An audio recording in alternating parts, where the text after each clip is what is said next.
So everybody's talking about the Jimmy Kimmel show, the Jimmy Kimmel live show being benched by ABC indefinitely. Now they're not saying that it's fully suspended. They're saying that it's benched indefinitely. We saw Pat Bondi, the Attorney General, come out and speak about hate speech and anything in regards to Charlie Kirk, the president, or anything that goes against their narrative. They're considering it hate speech. We saw the FCC and Brendan Carr even come out and make statements about them going after the corporations and them going after these networks by giving contracts and supporting people that's saying disparaging things. This is their narrative and what they're saying. So with that being said, Stephen A. Smith is on the hot seat because his hot takes is always controversial, right? Now, we know that it says Jimmy Kimmel's late night talk show was suspended indefinitely following the host's comments on the fatal powwowing of conservative activist Charlie Kirk. Walt Disney on ABC said on Wednesday, September 17th, that it will indefinitely stop airing Jimmy Kimmel Live after the late night host's comments about Kirk's assassination came under harsh criticism from the head of the Federal Communications Commission, right? It says Disney's ABC's pulling Jimmy Kimmel's late night talk show off the air indefinitely is not the last shoe to drop. SEC Chairman Brendan Carr said on Fox News today. Carr also praised President Trump for creating a massive shift in the media's ecosystem. And remember, he came out and said we can do this the easy way out the hard way. Well, Stephen A. Smith, Stephen. He got wind of this and he came out on his channel and he said some very just bizarre things to the point where his own fans is turning against him. And he's to the point his own fans is turning against him where he had to come out and make another stream to actually get out in front of it because, you know, he always taking the side of the corporations. But let's first look at what he first said. My only issue with Jimmy Kimmel and this whole brouhaha he finds himself inflamed with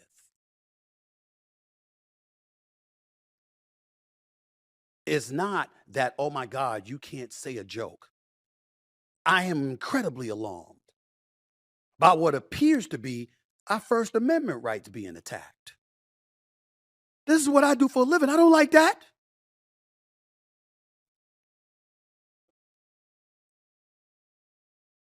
But you know he's coming. And you know part of the reason why is to get back at everybody who tried to take him down. They didn't try to keep him out of the White House and that was it. They tried to throw him in prison. The man is coming. And you have to adjust accordingly. Nexstar has to adjust. All these broadcast corporations have to adjust.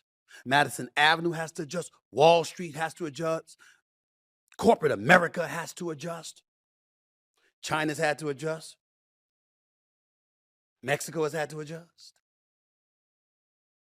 France, England, Germany, everybody has to make an adjustment.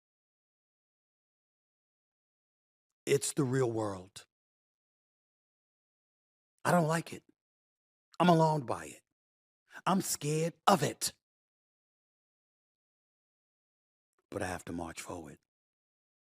As do all of you. That's what I was saying about Jimmy Kimmel. That's what I'd say about Stephen Colbert or anybody else.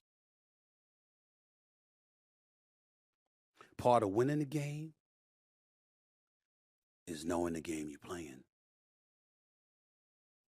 and adjusting accordingly to ensure that when all is said and done, you come out on top. Well, as you can see, he started to get destroyed, right? They start coming at him, posting images of him like this, right? They Stephen A. Sassy, right? Another one posted said, well, thank God you are in Martin Luther King Jr.'s place. Basically said you need to shut up and dribble before master trades you, right? You had Steve Overman. He came out. Steve Overman said Stephen A. Smith is prostituting himself to the right wing after Jimmy Kimmel's criticism, right? So he's getting dog walked by everybody because he always takes the soft side or the safe side, right? Where he could be on the side of the corporations. He said this stuff. He doesn't run from it. So a lot of people that's following him is turning against him as well. They unsubscribing. They don't want to be bothered with him to the point where he had to come back and say this. To start off today's show, talking about Jimmy Kimmel, my colleague at ABC under the Walt Disney umbrella, and because there's a lot of stuff that is being said about what I've had to say about the situation since his show was preempted, essentially taken off the air yesterday. And as a result, there are people that are, taking my comments and running away with it and not understanding the totality and the ramifications of what I've had to say. I'm pretty annoyed. But it's okay. It's no big deal because I know how people can be. I know how desperate folks are for clicks and all of this other stuff. And I don't have any problem with anybody having any issue with the things that I have to say as long as it's contextualized properly and you accurately portray what I have said. I'm asking all of y'all a question out there because in the world of sports, we need to understand something. Yes, you can be constructively critical. Yes, you can call stuff out. Yes, if something's awry, you can say so. You can do all of those things. But do you think that when you are Fox, ESPN, NBC, CBS, or whomever, that you can mock the commissioner and get away with it? Can you do that? I'm here to tell you you can't.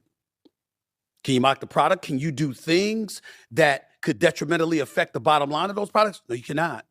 Not if you want to keep living a prosperous life with the career that we have. No, you cannot do that. See, we want to sit up there and act like everything is all copacetic and it's equal. And you know what? You can get away with doing whatever you want to do, when you want to do it, how you want to do it, or whatever, when you got your hand out for somebody else's money. It doesn't work that way. It doesn't work that way. Stephen Colbert was taken off the air. What were the words of the president at that time? Jimmy Kimmel, you're next. But what are you capable of doing to stop it? Ladies and gentlemen, I do television and radio for a living.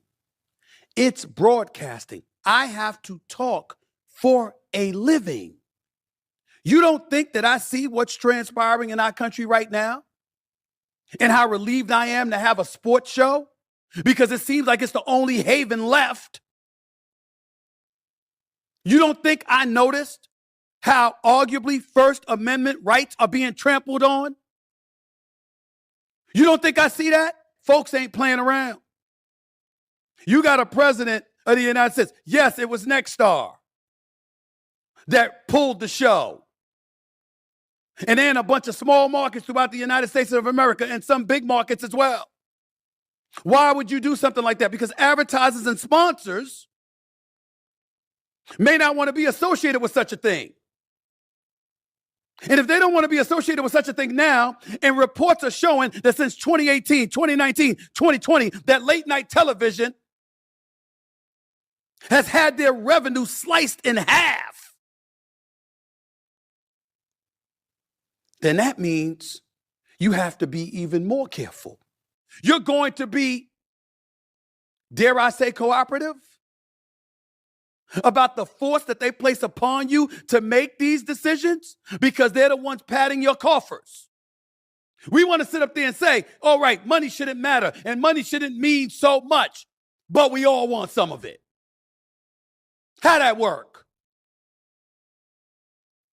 We all know why, though, because this president seems to be on a mission. And for those that's going to say he has nothing to do with this, of course he does, because guess what? When you can influence the FCC, when you're the one who installed the commissioner, when you can do stuff like you can influence the DOJ or the FBI. So that was Stephen A. Smith, and he was voicing his opinion, basically saying we don't have no choice. We got to acquiesce to what they want. There is no fight. There is no challenge, right? The president, the commander-in-chief is laying down the law, and that's just it. And we got to go along with it and don't say nothing because that's what the corporations said. A lot of people is taking umbrage with what Steve is saying. because Stephen A. Smith never has a fight. He said that he sees what's going on. He knows. He has to talk for a living. We all see what's going on. But when there's an injustice and you know that there's an injustice, Steve, you're not going to say anything? You're just going to go along with it? And this is the problem that people's had with you for so long, and why they made these made funs of you and put these memes up about you, Stephen. Because you always side with the corporations that you claim yourself know are wrong in a lot of instances. You still side with them because they have all the power and you have none. You have no dignity and no backbone. You do anything for money. They could just come and give the money to Stephen, and then we'll hide behind Stephen and let Stephen do everything. So it don't look like we're being racist or biased or anything, right? And that's what the black community historically have said for you. So now when they do this situation to Jimmy Kimmel Live, you come out and you make the statement. You should have just not said anything. Right? Because when they do this to a Jimmy Kimmel Live, imagine what they do to us. But they have people like you and the Jason Whitlocks and the Candace Owens to come out and be their mouthpiece. So they'll employ you and use you until they don't need you no more. And then they just get rid of you. And that's all it is, man, using these dumbass talking points that don't make sense. But again, that's Stephen A. Smith, and this is the history of Stephen A. Smith. So y'all got to let me know what y'all think about this situation, man. Leave your comments in the comment section. Subscribe to Street Media TV. Remember, I love y'all. Hit that like button. Remember, I love y'all. Till the next time. Peace.